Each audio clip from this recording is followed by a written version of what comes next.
Dr. Alex Joe.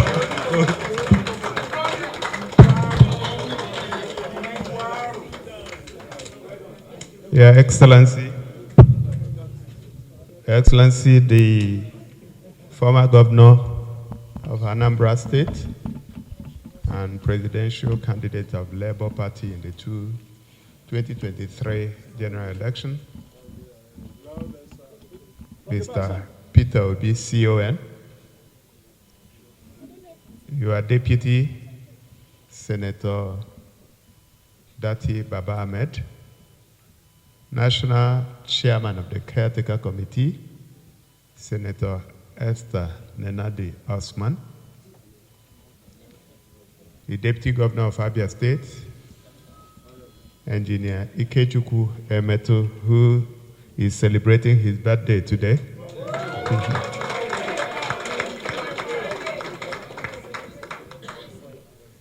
The Speaker, Abia State House of Assembly, Right Honorable Emmanuel Ihoma Emerowa.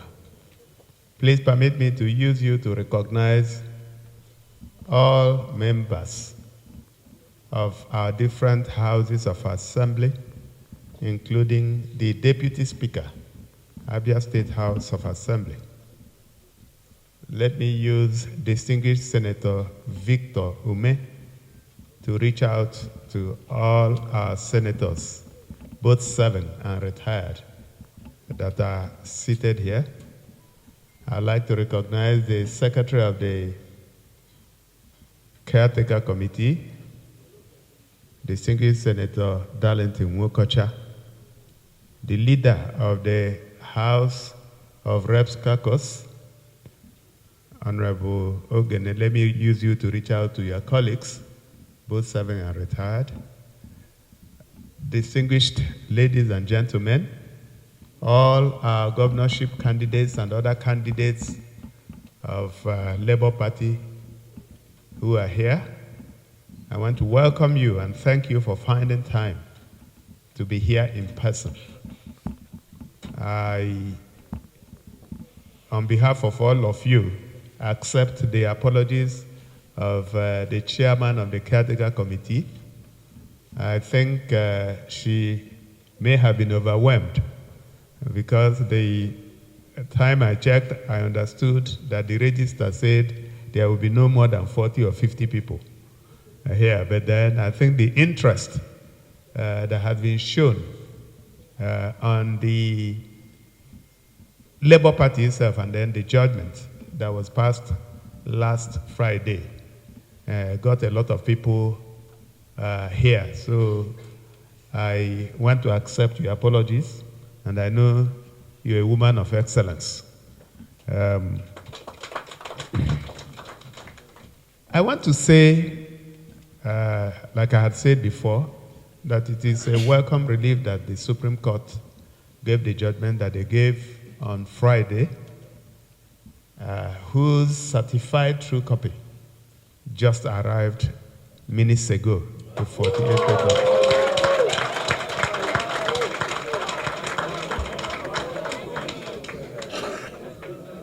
The 48-page document was very clear in saying that it is all of you seated here that constitute the leadership of the party. I also want to make the point that we are law-abiding people. We sat on the 4th of September, 2024 in Omoyele, where we unanimously elected a 29-member caretaker committee. Shortly after that exercise, our brothers on the other side went to court and got a judgment that pronounced them the leaders of the party. If we were not law-abiding, we would have started dragging the office. But we all said, since there was a court judgment, let us follow the process. And the process ended on Friday. We expected that everybody who actually wants the survival and the progress of democracy in Nigeria and that of Labour Party would have accepted that judgment. In any case, you don't have a choice because Supreme Court is the final arbiter in matters like this. So you may not like the judgment, but you must obey the judgment. Anybody who is doing anything else is constituting himself into a law by himself. Now, I like the tone of the speech that was made by our national chairman. And instead of being aggressive like they have been, threatening people with expulsion and suspension, she called on all of them to come back so that we can all sit down and rebuild this party. Those who have their ears, please, I would like to join our national chairman in appealing to them. There is no need fighting. I had sat with Mr. Abure last year, and I asked him, I said, what do you really want? And he said he didn't want anything. I said, okay, I can speak to my leaders, and you can become a BoT chairman. I offer that with their approval. Or if you want to still lead this party, let's go through the process. Go and purchase a form when the process starts, and if you win, you return as chairman. But I also gave him some pieces of advice. I said, if I were you, I wouldn't want to lead people who wouldn't want me to lead them.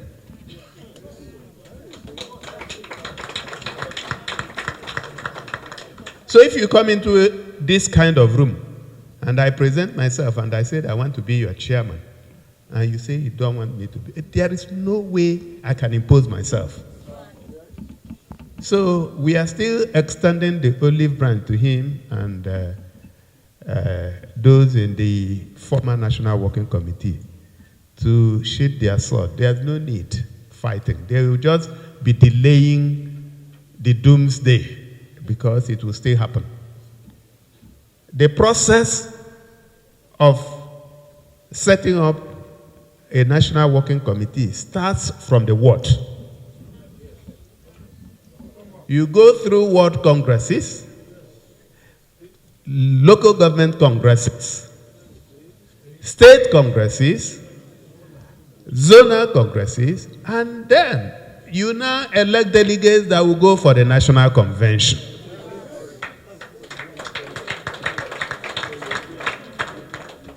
You cannot start, if you want to build a 3-story building, you cannot start from the 3rd floor. You must start from foundation. So, and I'm sure that our experienced caretaker committee members will do the right thing at the appropriate time. They are not interested in leading the party. All they are interested in is midwifing those that will lead the party. And I know we heard this discussion. They don't have any interest other than ensuring that our party remains strong. So on this note, distinguished ladies and gentlemen, let me congratulate all of you for remaining firm and resolute, for also respecting the rule of law, for not taking the law into your hands. And our party, the rebuilding of our party starts today.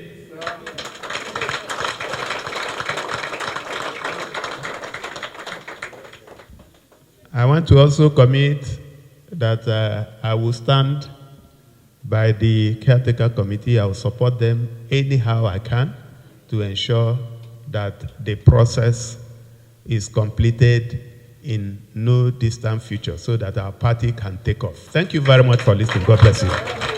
Your Excellency, I just wanted to bring us all to speed about the certified true copy of the judgment that was just released not too long ago, signed by Honorable Justice John Okoro Enyam. Like I said, it's a 48-page document. From page 47. So by the time you finish listening to this, all the manipulations and the lies would take flight. The three issues submitted for determination, and I'm quoting, are hereby jointly resolved in favor of the appellants. And the appellants are Distinguished Senator Esther Nenade Osman and Distinguished Senator Darlington Wokocha. It goes further. In summary, both the trial court and the court below had no jurisdiction to entertain the suit of this first respondent. Whitman Relief, and first respondent is Abure. Whitman Relief, as they both rightly observed, was inserted as relief number 5, as though it was an appendage.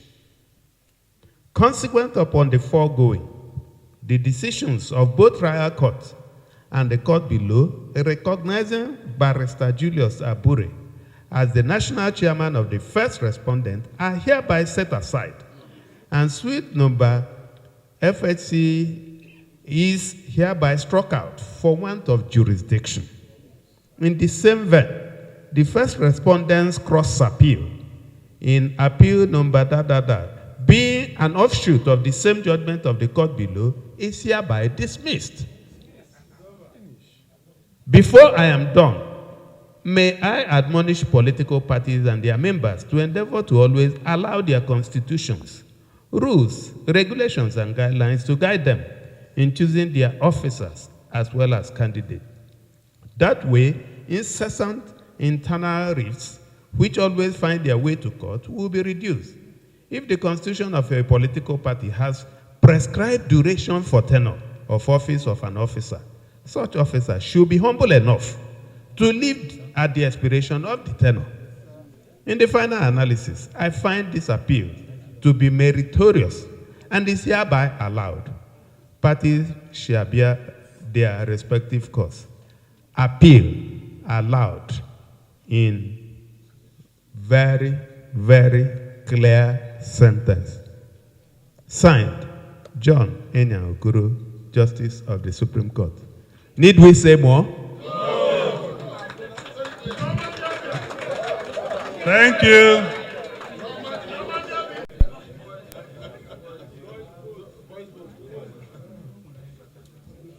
Your Excellencies, distinguished ladies and gentlemen, having heard the motion and the secondment, I hereby put the question, and it will be by voice vote. First of all, is there any objection? No. Those in favor say aye. Those against say nay.